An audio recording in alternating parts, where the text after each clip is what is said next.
YouTube, and welcome back to the channel. This is IMAX Sports with another video.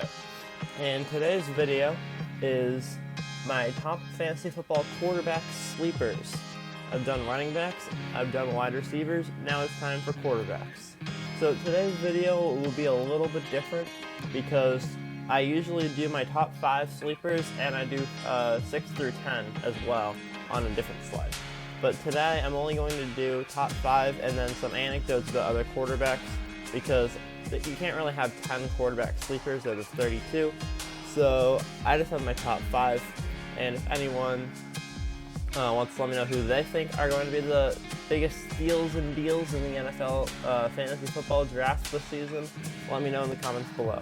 So without further ado, number 5, I have Ryan Tannehill. And the reason why I have Ryan Tannehill on this list is because his average draft position for this year's draft is 145, which means that he will be Mr. Irrelevant. Last season, he had in 2019, his average points per game was 22.0, which was one of the best in the league for the amount of time that he played. And so I'm expecting him to be worse this year. I'm not expecting him to have 22 points per game. But I think that he will have a pretty solid season, and I think that no matter what, picking him as the Mr. Irrelevant pick is never a bad idea. I think that with Ryan Tannehill, you can't really expect him to be great, but if he somehow surprises you, then that's amazing. So that's my take on Ryan Tannehill. I think that he has a really good chance of being really good this coming season for fantasy football, and if you can get him in the 13th or 14th round, then that's a pretty good pickup in my opinion. Next up is Russell Wilson. Russell Wilson is my 4th on this list because his average draft position is already high. The reason why I have him as a sleeper is because I think it should be higher. They have Patrick Mahomes and Lamar Jackson as supposed to be picked at number 13 is their average draft position. I think Russell Wilson should be up there with them. I think that his season this year is going to be incredible, and he's going to be one of the top 3 fantasy quarterbacks in the league.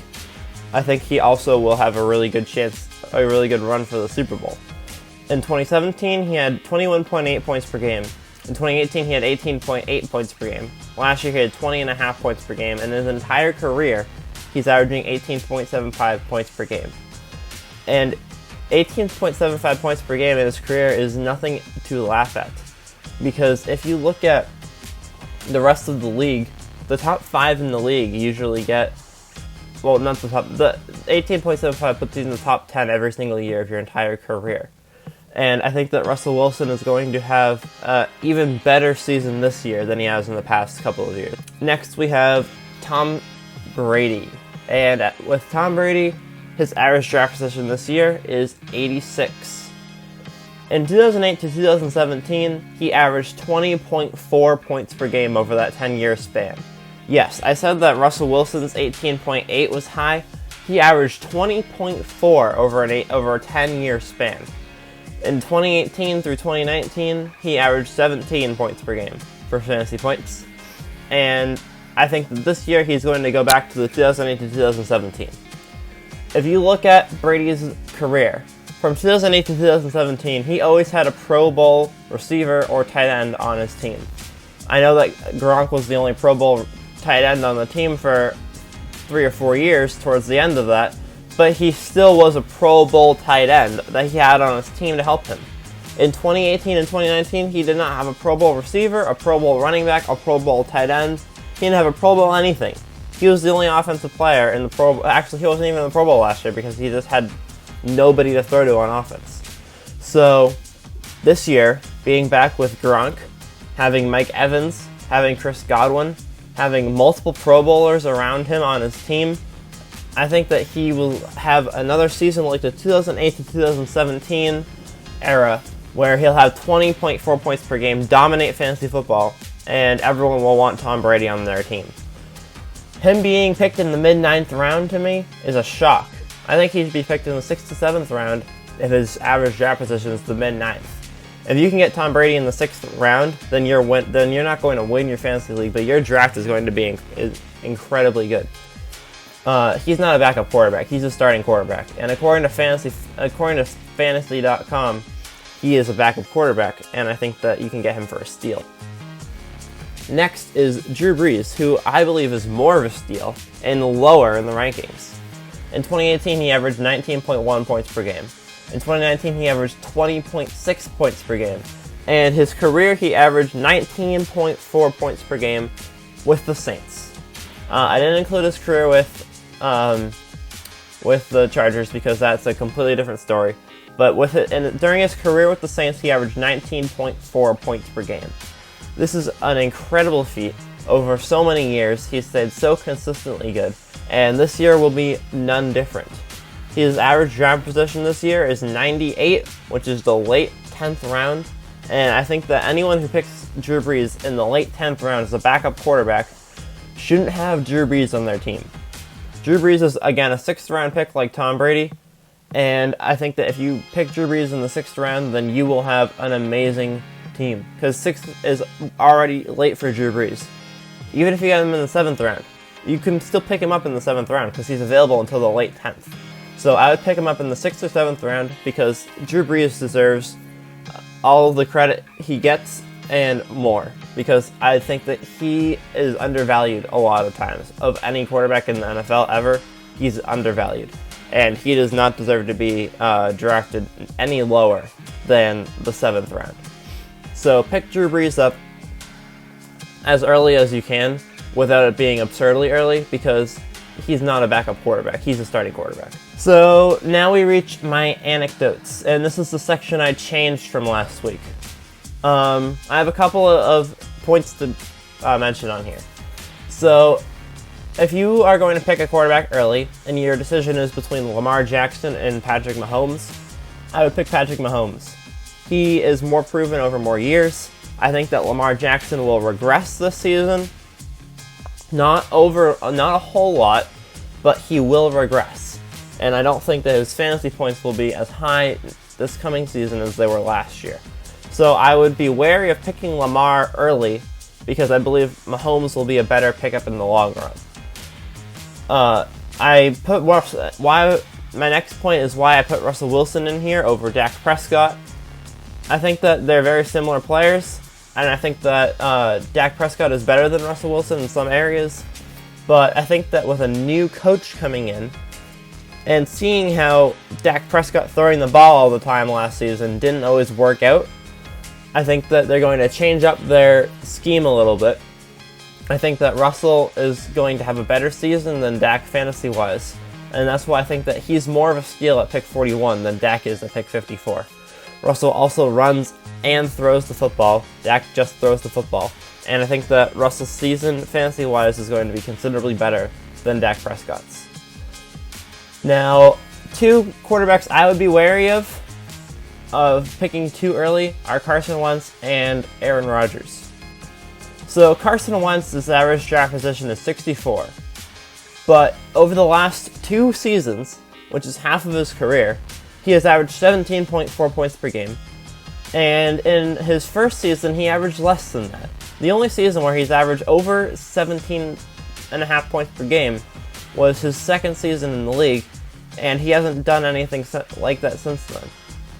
I don't expect him to do anything like that because he is an overrated quarterback, in my opinion. I think that he also misses a lot of games. In the last 3 seasons, he's missed a total of 7 games.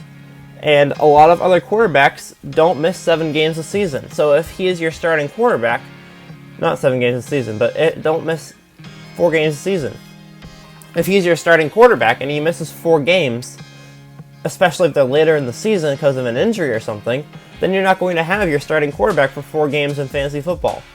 So that's just something I would be wary of because it could affect you, especially if you have him in the playoffs and he gets injured. I also think that Aaron Rodgers will have another subpar season for him because he had 17.4 points per game last season, and this year he has a couple people opting out, and he had Randall Cobb leave, and the receiving core is dwindling. And I think that Rodgers will still be Rodgers. I think that he'll do well with that receiving core, but he won't get a million fantasy points. And I'm not saying that he's a bad pickup. I'm saying that why is Tom Brady ranked 86 when Rodgers was ranked 73 when Brady has Pro Bowl weapons and Rodgers, I know he has Devontae Adams, but frankly, doesn't have as good weapons. So, those are just some things to think about. I'm not saying that you shouldn't pick up those quarterbacks. I'm just saying I personally would never pick up Carson Wentz, and I would only pick up Aaron Rodgers after Tom Brady and Drew Brees have already been picked. That's just my opinion. I know a lot of people disagree with those two, so I'm sorry if I offended anyone. I just want to make sure that's out there. But I do believe that Carson Wentz is overrated, and I think that Rodgers should be picked after Brady and Brees. Next, I have the DeAndre Hopkins situation. So Deshaun Watson is still being picked at an average around number 40, but most of his receptions come from a man named DeAndre Hopkins.